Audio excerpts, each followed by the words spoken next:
ก็กินเหล้าขาวแบบนี้กินลากิน กินให้ตายเลยมื้อนี้อกหักเลยประชุมรวมกันสืบสาวไม่ห่างป้าผู้บ่าวบานระยะอะย่องมันอะย่องเป็นแหละมื้อไก่เพิ่นบ่ภาษาลาวอยากแจ้งปานใดได้สนเผ่าบรูบ้านอะย่อง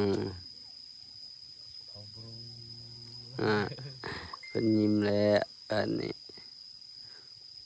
ช่วงนี้กำลังอกหักไผโสดและทักหาเพิ่นเด้อเป็นพ่อไม้อยากได้เมียเพิ่นว่าประกาศตามหาอยากได้เมีย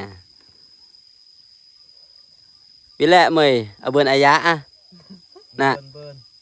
อันไปเอาเบิ่นว่าอยากได้เมียเด้อ